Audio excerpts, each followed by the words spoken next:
But upon arriving at the hospital, a policeman took me to the emergency room immediately. And there the president was lying on a portable table. He was completely covered with a sheet. His wife was standing beside him. And I immediately proceeded to administer the last rites to the president. I removed the sheet so that I could anoint his head, giving him the sacrament of extreme unction. Previous to this, I had given him conditional absolution. This was followed with the apostolic blessing.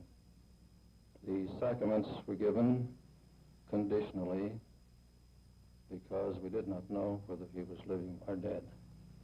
The doctors did not inform you then when you walked in as to his condition? No, they did not. There were doctors there and Secret Service men, I presume, and policemen.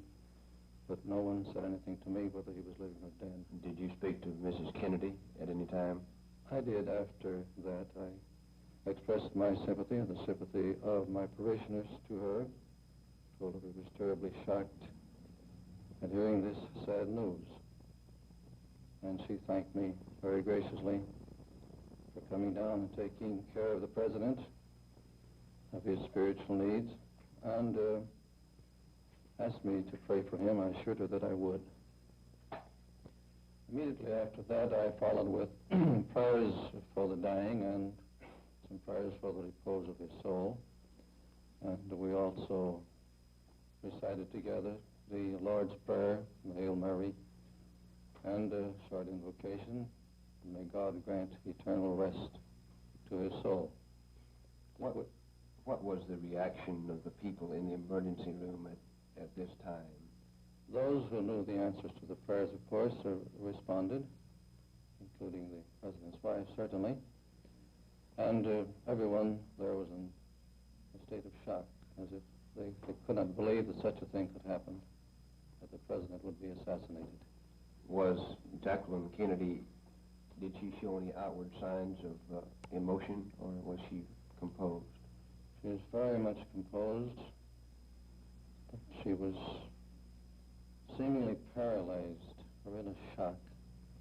She spoke at times softly, rather softly, but without any emotion. She was not crying. I could not understand how she could hold up under these circumstances. Did you at any time in the emergency room see the family of either the vice president or of the governor? No, I did not. You strictly... I do not know any of them.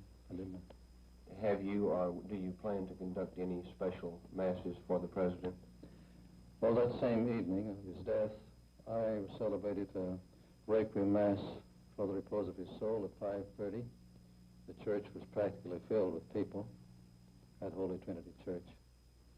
And on Tuesday evening of this week, a solemn requiem high mass will be celebrated for the repose of his soul at 5:20 in the evening.